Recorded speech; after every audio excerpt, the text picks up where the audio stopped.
If I were a Hindu, and if you were Hindus, and if this weren't a state university, or if the U.S. Constitution weren't so intent on maintaining a wall of separation between church and state, a wall which prevents me from leading you all now in prayer, well, then I might begin this lecture by invoking the Son of God, or rather a Son of God, or rather a son of a god and a goddess, namely Shiva and his wife Parvati.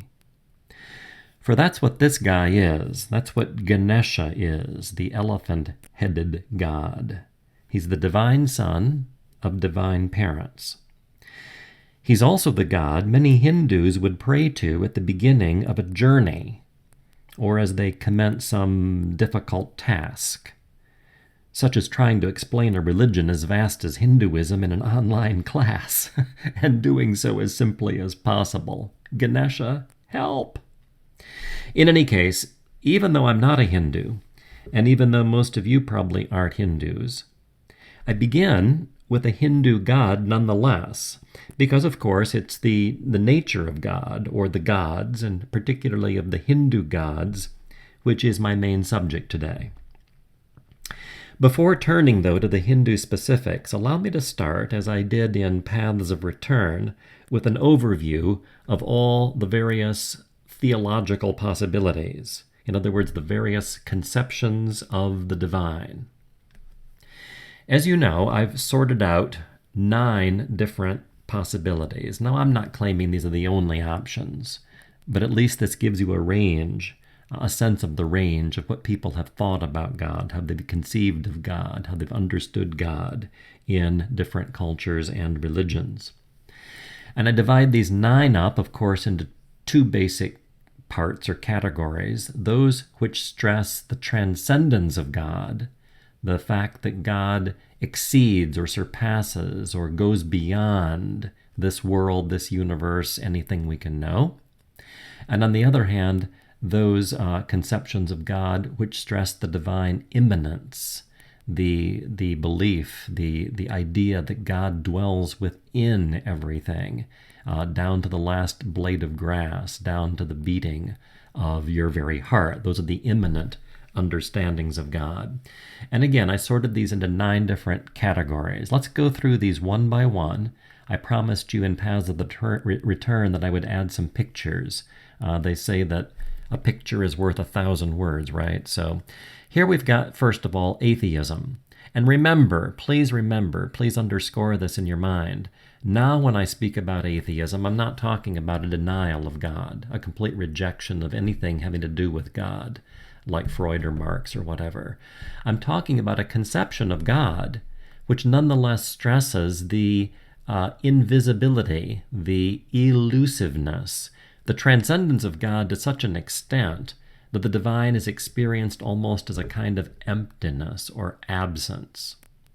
And as I said in the written lecture you've read, Buddhism would come the closest of all the religions we're studying to having an theistic, a sense of the divine absence as the conception of the supreme spiritual reality. Secondly, deism. Remember, I took you up on top of a hill, and the green semicircle is that hill, I suppose. Up in the sky for the deist, 1 star.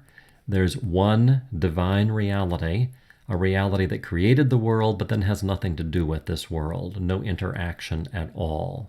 And as I said, I don't know of any major world religion, any extant or living world religion at least, that would have the deist understanding of God, but it's a conception of God that does survive philosophically on the borders of modern science, and I thought you should know about that. We could fit that in here to compare and contrast. Thirdly, dualism. The dualist is the person who says there are 2 gods, equal in power, equal in wisdom, but often opposite in, how do we say this, moral quality. One's good and one's bad. And these 2 distinct gods, the good God and bad God, are battling in the dualistic conception for cosmic supremacy.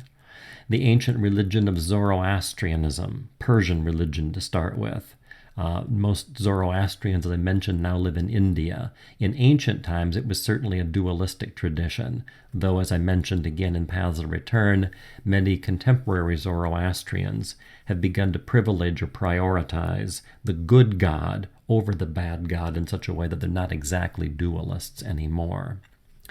Then comes henotheism.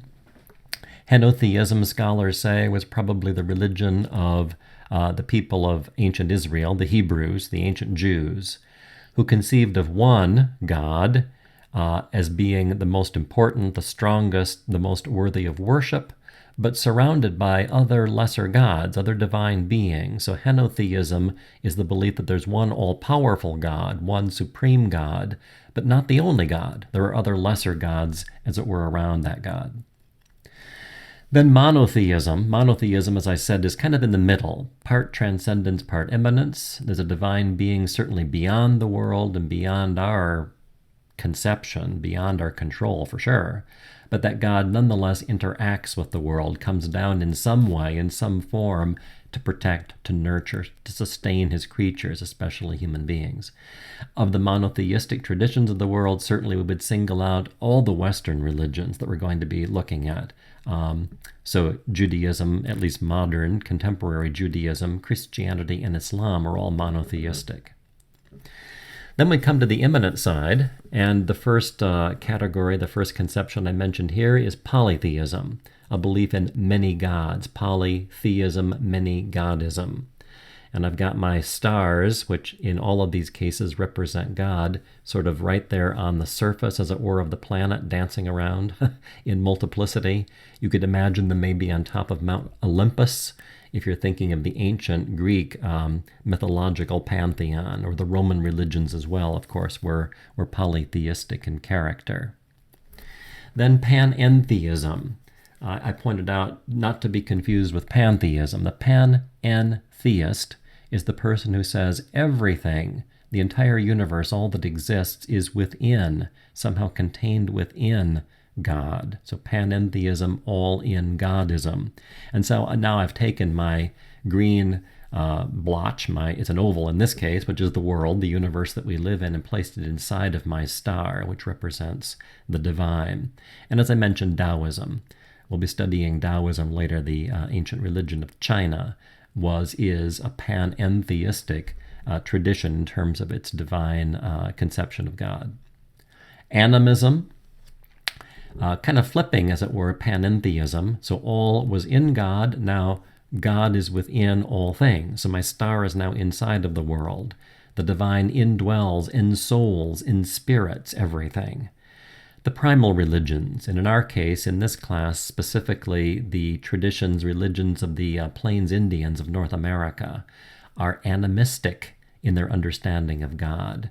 The divine is focused on primarily as immanent, dwelling in, bubbling up, as it were, from within the natural world around us. And then finally, 9, monism.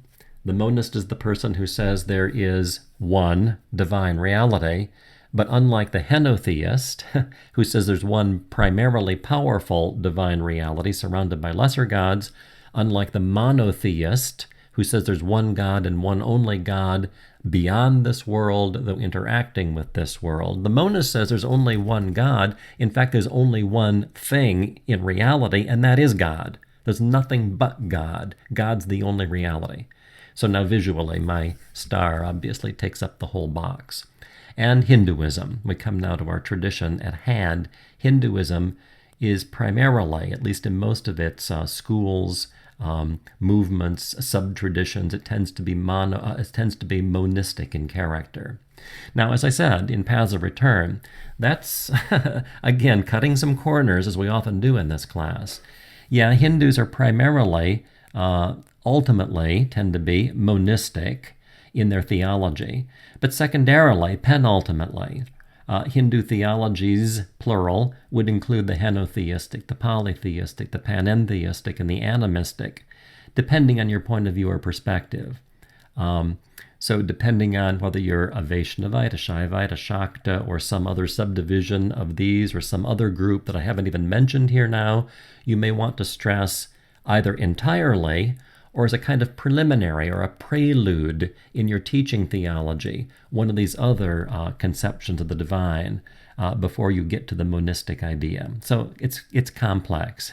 It's complicated as usual. All right, let's add some of those specific Hindu terms, names that we already encountered in Paths of Return. It's good to look at these again because now we're beginning to deal with a lot of foreign vocabulary. The supreme reality, the ultimate, what a Christian or a Jew or a Muslim would simply call God, in Hinduism is referred to as Brahman. Brahman. Now, Brahman, as I explained in the lecture you've read, has two sides, two aspects, two, I guess you could say even dimensions maybe. There is Nirguna Brahman, and that's literally Brahman without quality, without attribute. You could put it this way, it's Brahman insofar as no adjective can be put in front of the word Brahman to describe Brahman adequately, beyond anything we can possibly describe or qualify. That's Nirguna Brahman. All you can say about that aspect of Brahman is Tat, T-A-T. By the way, Sanskrit, which is the language we're using here in the discussion today, is etymologically cognate with all of the other Indo-European languages, of which English is one. So actually, T-A-T is our word T-H-A-T, the demonstrative pronoun, that. So what they're saying is, the only thing you can really say about Nirguna Brahman is that. It's that. It's what's there, but you can't go any further and talk about it because no human language is adequate. But, paradox now, a little irony here. The other side of Brahman has the Nirguna side. Brahman also has a Saguna side. Brahman, insofar as it has a Saguna side, moves, as it were, toward the dimension of immanence. In other words, it begins to make itself a bit more accessible to our language, our minds. Saguna means with quality, with descriptors. You can put adjectives in front of Saguna Brahman without compromising the nature of Saguna Brahman. Okay, so this is the side of Brahman that we can actually say at least a few things about. And what we can say mainly about this side is that Saguna Brahman is Sat, Chit, Ananda. Translation into English, those three terms would mean Sat is being, Chit, consciousness, Ananda, bliss, or joy, or happiness. Now, as I said in the lecture, the idea here is Saguna Brahman is not just any being, it's supreme, absolute being. So take your idea of what you think it means to exist and expand, extrapolate, magnify that out as far as you can possibly imagine. Well, that's sort of like what Saguna Brahman is, pure being, absolute being. Same thing with consciousness. Imagine supreme intelligence, absolute, total omniscience, knowledge of everything, past, present, and future. Magnify that. Take it out to infinity. Well, that's what Saguna Brahman has, that kind of consciousness, supreme, absolute consciousness. Bliss, the same thing. As I said in the lecture you read, in the Western religions, we often do talk about God as pure being or God as supreme consciousness. The Hindus want to add supreme bliss as well, the divine, insofar as it has a quality that we can describe in human language. The Saguna Brahman is perfect ananda, perfect bliss, perfect joy, absolute happiness. And one of the more graphic, a little bit racy ways of explaining this, describing this, 19th century Hindu sage Ramakrishna said, okay, you want to understand what I'm saying here when I say that Brahman, Saguna Brahman is supreme ananda? Well, here's what he said. I'm the messenger here. He said, imagine that every pore in your skin were a sexual organ, and it was constantly 24/7 having an orgasm. Well, he said that's a way to imagine maybe what the bliss of Saguna Brahman is like. All right, anyway. That's the side of Brahman that we may be able to imagine somehow. But remember, that's one side of Brahman. The other side is so out of our league, beyond anything we can possibly think of, that it's just Tat, that. That's all that we can say. Now, complexifying things a bit more. Saguna Brahman, in its condescension, its compassion for us who are struggling to understand Hindu theology, makes itself known in a personal way, personifies itself, kind of reduces itself down, and takes a form which we can relate to in an interpersonal way. And that personal form is Ishvara. Ishvara, in turn, divides itself up, again to accommodate us and our understanding of God, and takes a threefold form. That's what Trimurti means, this word right here, Trimurti. It means threefold manifestation, or threefold expression. And the three in which Ishvara, as Trimurti, expresses itself are as three distinct gods, personal gods: Brahma, Vishnu, Shiva. Brahma is understood to be the creative dimension of Ishvara. Ishvara, insofar as Ishvara is the source of all things, the creator of the universe, well, insofar as Ishvara is that, he takes the form of Brahma.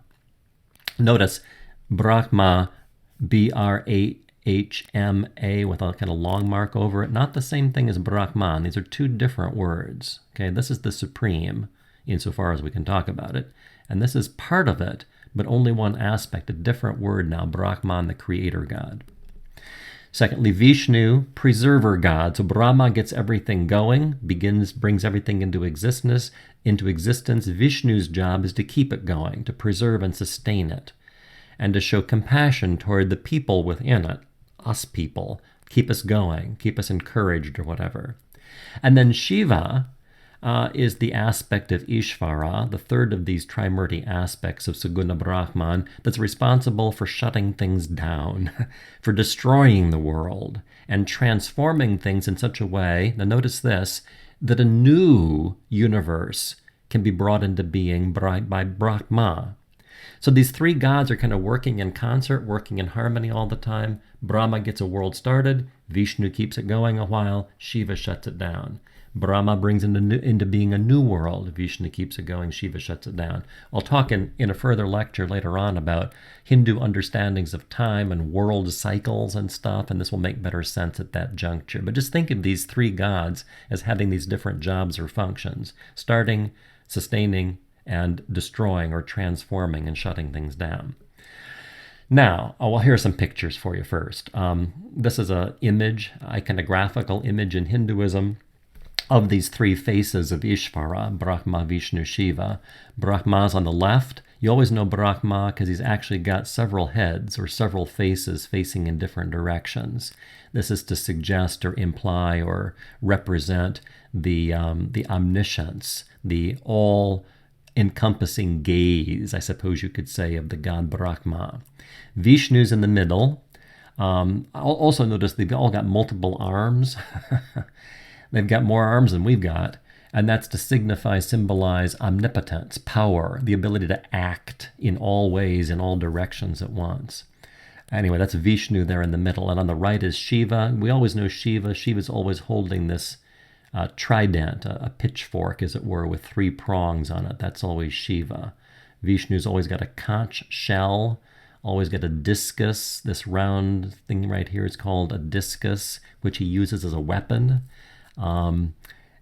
All of the gods and goddesses in Hinduism always have particular emblems that are associated with them iconographically. The symbolism is very fascinating, but I can't really go into all of that now. I'm thinking, though, as you look at this picture, three gods, three forms of God, it'd be very easy for a Christian to think back to this image of a couple times ago where we were talking about the Christian iconographical, traditional Christian way of representing the Trinity. Father on the left, Son in the middle, Holy Spirit on the right. Now the difference is, and it's a pretty big difference, in Hinduism, these three gods are unified by a being above them all, namely Saguna Brahman, right? So Saguna Brahman comes down and splits up into three forces, three forms, three faces, three different gods, and that's this Trimurti, the Trinity. Whereas in Christianity, there's nothing beyond these three. So all of these three together constitute the Christian divinity. The Christian Trinity is the Christian divinity. There's nothing beyond them. If anything, their source, the unity of these three, is in, come back here, is in this one, in the Father. The Father of the Son, the Spirit comes forth from the Father. There's the unity right there. But it's part of the tri-unity, nothing beyond them to give them their unity. All right, anyway, so compare and contrast Brahma, Vishnu, Shiva with Father, Son, Spirit in Christianity. Singling out each of these gods, Brahma, here's a relief, a statue relief on the front of the Hindu temple of Brahma. Notice again the three faces, different faces, signifying his omniscience. Here's Vishnu, again with the emblems of, here's the discus, here's the conch shell. This is actually a mace that Vishnu often holds, often sits in lotus posture on a lotus blossom. This flower is a lotus. And this has all kinds of interesting symbolism also in Hinduism.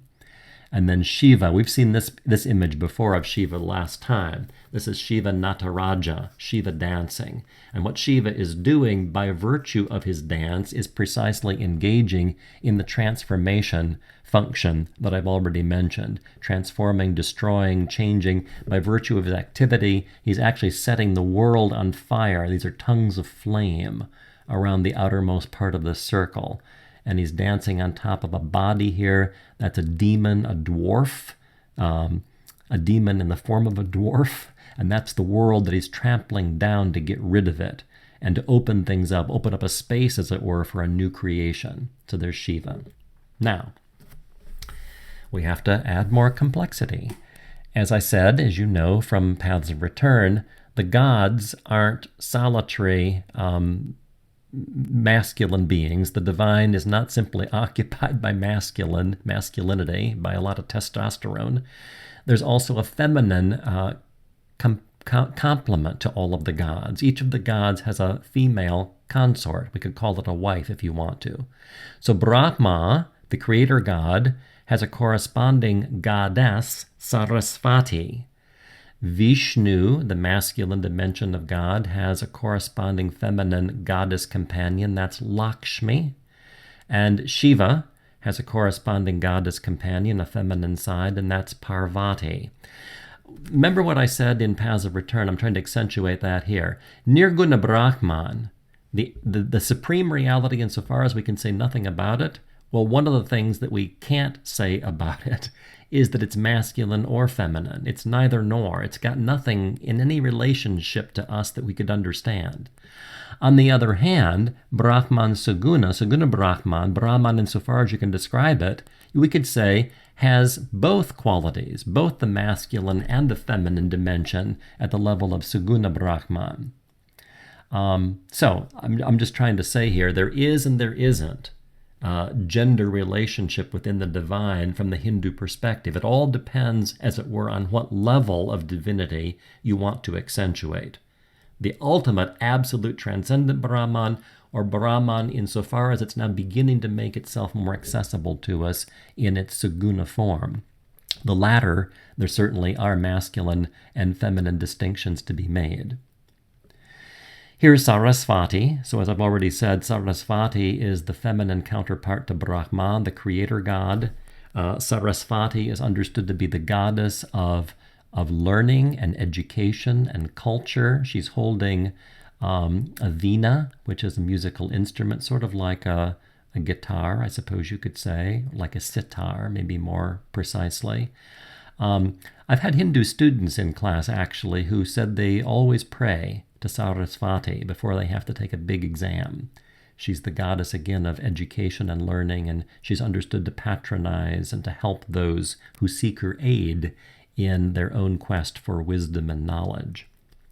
Here's Lakshmi. Lakshmi, again, is the companion, the feminine counterpart to Vishnu. Lakshmi is the goddess of wealth and fortune and prosperity. And she's standing, again, on a lotus, and she's holding some lotuses, and it looks like there's a very happy elephant swimming behind her in this particular icon.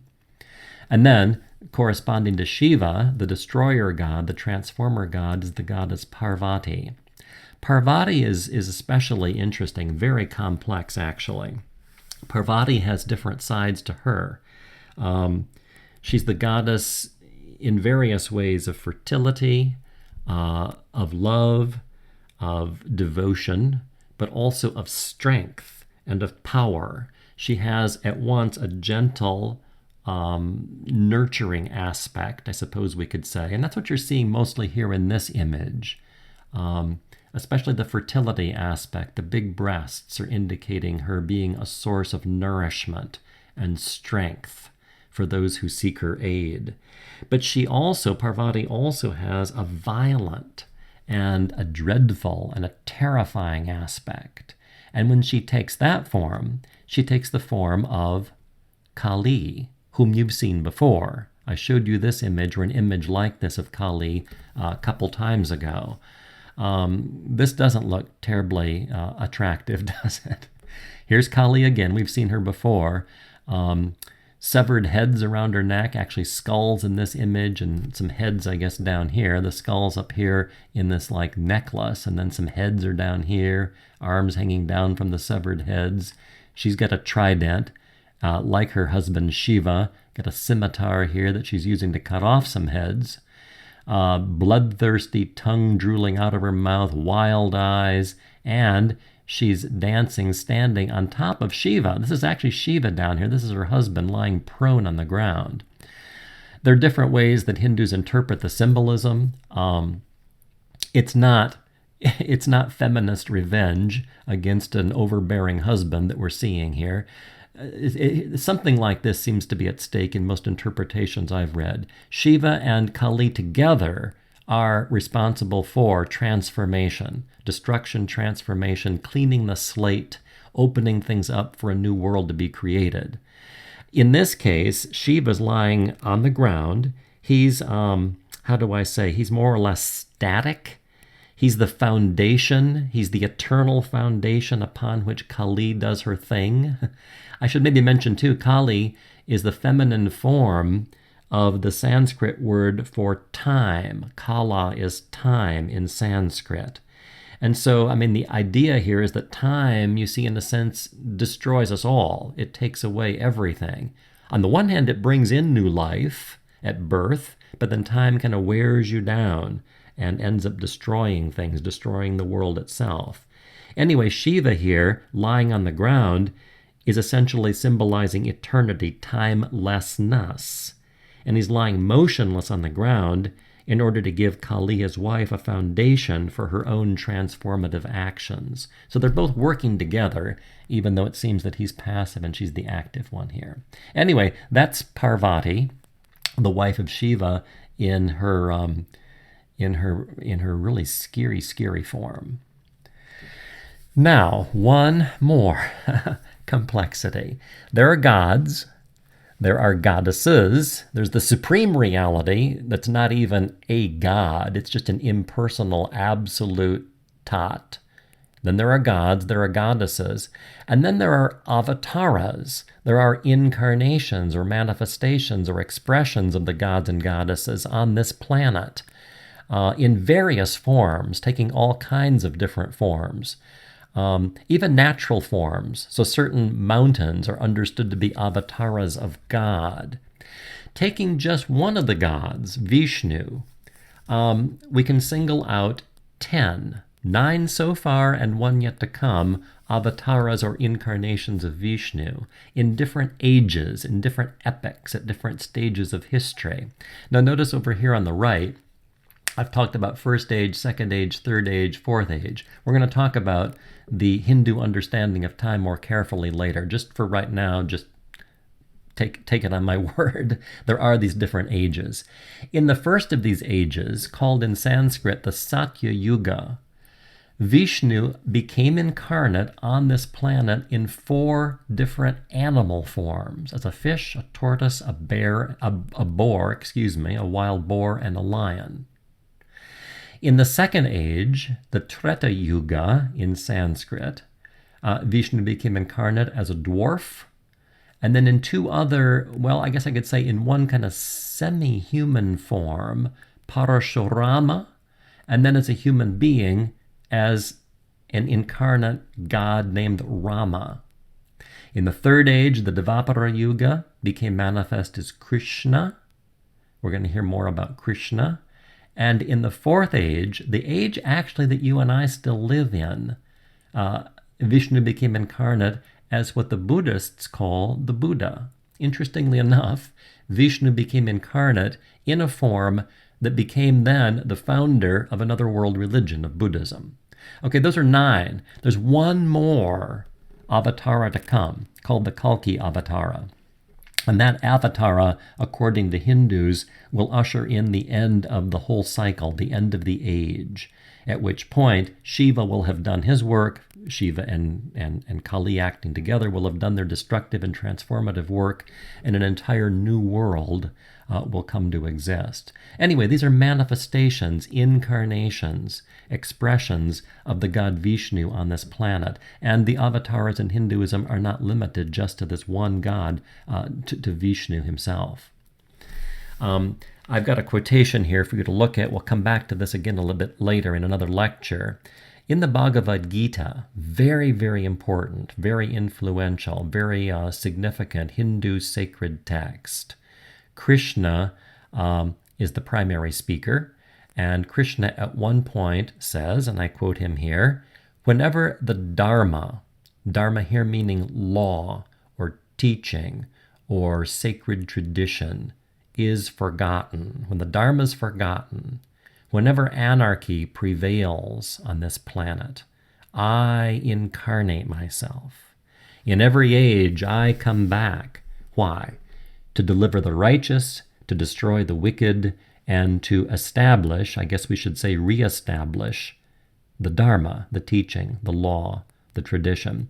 Now, I accentuated the word I in red, and in red here, I come back, I come back, I come back. Remember, he who comes back, Krishna, and we've got him imaged here iconographically. Remember, he's blue, like all of the gods, manifesting the sky and the celestial world with his color.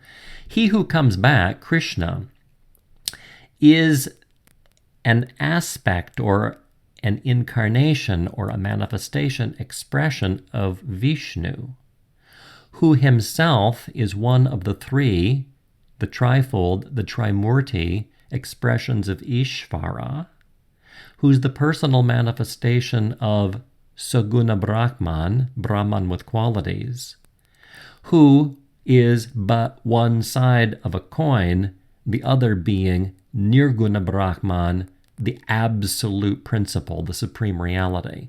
So actually what's coming down through this whole chain, all the way down through this hierarchy, the I that comes back, the I that incarnates, is nothing else but the supreme reality Brahman. Though here, in this picture, in this text, in this quotation, in this particular sacred text, in a personal form, in the form of the Avatara Krishna. You need to keep all of this hierarchy in mind. It's a tricky thing, I realize, but it's all involved here when Krishna says this. Well, this leads pretty naturally, as I bring this YouTube lecture to a close, to the question that I raised, that Hindus themselves pose, and that I pointed you to in the Paths of Return lecture. So how many gods are there? We've talked about a few. There are lots of other gods as well, at least on one level. How many are there really? Well, there's this interesting dialogue in the Brihadaranyaka Upanishad, another sacred text of the Hindus, where a disciple comes to the master and asks this question. He's heard about all of these different beings and incarnations and elephant-headed gods and all this kind of stuff, and he goes, how many gods are there? And the master says, and you have to imagine with a certain tongue-in-cheek and with a certain kind of wink in his eye or a glint in his eye, 330 million. And the disciple goes, really? How many are there really? And the master says, 33. How many are there really? And the guy says, 6. The disciple's pushing things now. How many are there really? Answer 3. Really? Answer 2. Really? And this is my favorite one. This is in the text. This is in the Brihadaranyaka Upanishad. The master says, there are 1.5 gods. And then finally, the disciple pushes him to the last step, and the master, you can sort of again imagine with a smile on his face and kind of an openness in his countenance says, there's one. How many gods? There's just one. And then the disciple says, yeah, okay, fine, but so who are these 330 million? Well, the master says, these are just the various powers. So there's one ultimate being, Brahman, but that Brahman being, that reality, manifests itself in this extraordinary fecundity or plenitude of power, of radiance, and that's what these gods actually are. So again, depending on how you look at all this, how many are there? Well, it's not an easy answer to give. The final step that I at least mentioned in the lecture you've read, the final step with this Hindu theology is to add one more kind of mystifying, paradoxical, but enticing, interesting, profoundly provocative point, and that is to say that this one reality, the one God behind all of the 330 million, is actually nothing other than you and me. We're it. We are that God also, manifest. Problem is, we've forgotten it. We no longer remember who we really are. We've lost track of the fact that we're actually ourselves nothing other than God. We don't remember that. I found this baseball cap, that Tat Tvam Asi, Sanskrit for, well, Tat, we've seen Tat, it means that. Tvam means are, or you, I should say, excuse me, it means you. Tvam, it's related to the Latin tuo. And Asi is are. That you are. You are that. You are Tat. What's Tat? Tat is Nirguna Brahman. You are the absolute reality, ladies and gentlemen. There's a famous text, a dialogue, back in one of these Upanishads, the Chandogya Upanishad. And I want to read a little bit of this to you before we sign off here today. A dialogue concerning a young boy named Svetaketu Aruneya. And one day, Svetaketu's father spoke to him, we're told, and said, Svetaketu, go and become a student of sacred wisdom. There's no one in our family who has not studied the holy scriptures. So the boy takes off. He's only 12 years old. He learns all about the sacred scriptures, the traditions of Hinduism. He returns home at the age of 24. He's been gone for 12 years. And according to the story, he's very, very puffed up, very full of himself, very proud of his learning, has a great opinion of himself. And his father sees this, sees how smart the kid thinks he is, and takes him aside and says, Svetaketu, my boy, you seem to have a great opinion of yourself. You think you are learned. Have you asked for the knowledge whereby what is not heard is heard? Were you taught what is not thought is thought? Have you learned in your studies what is not known is known? Now, all of these are deliberate paradoxes. There's a knowledge of things you can't hear, but you can hear. There's a knowledge of what goes beyond thought that can be thought, of what's not known and which is known precisely in not being known. These are all, again, paradoxes. Well, Svetaketu is puzzled, and he says to his father, what is that knowledge? Well, here's how the father answers. By knowing a lump of clay, my son, all the clay can be known, since any differences are only words, and the reality is just clay. By knowing a piece of gold, all that is gold can be known, since any differences are only words, and the reality is just gold. Svetaketu said, Certainly my honored teachers didn't know this. If they'd known it, why wouldn't they have told me? Explain this, father. Okay, the father says, I'll explain it.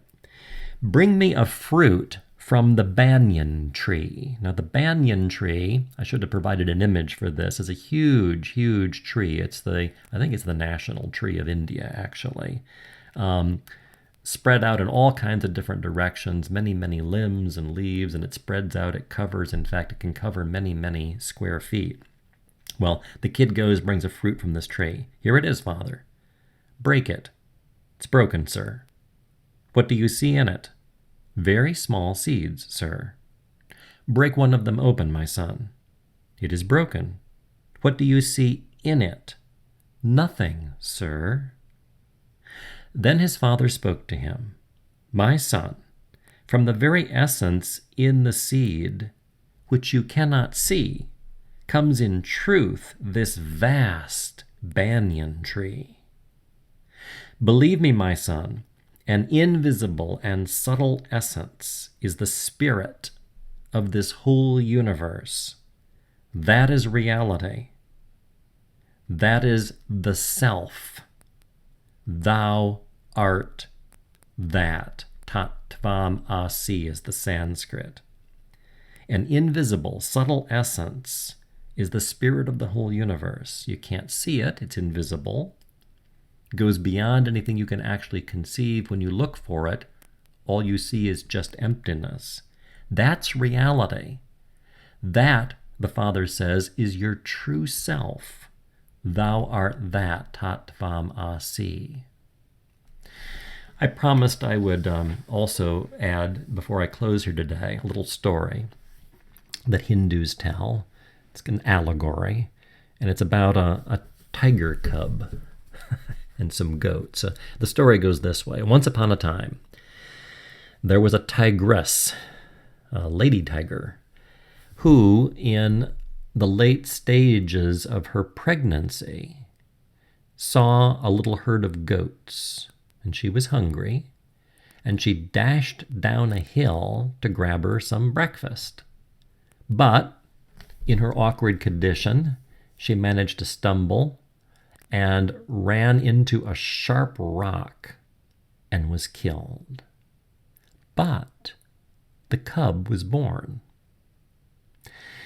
And the goats, being kind and kind-hearted goats, decided to take care of the cub, the tiger cub, and to raise it. And they did.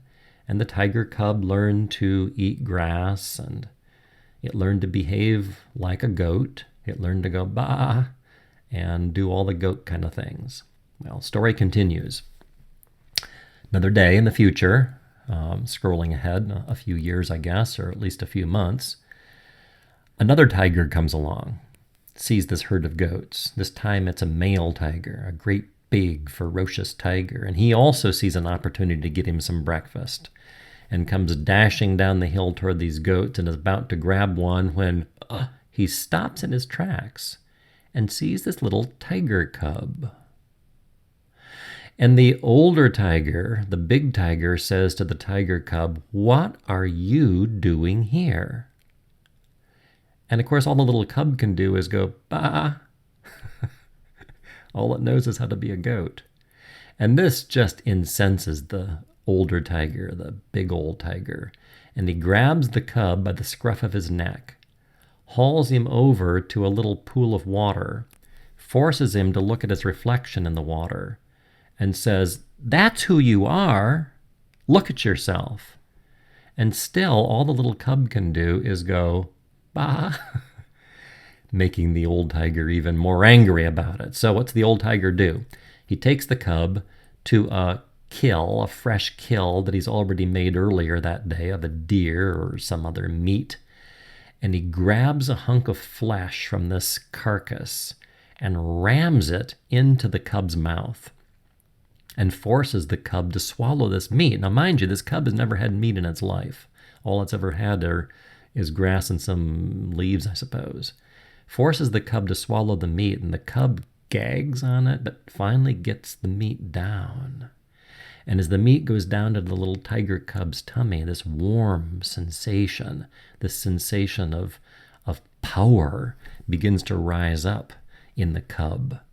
And the cub's eyes get bright, and his face begins to shine, and he opens his mouth, and this time, rather than a little baaing sound like a goat, there comes out this great growl.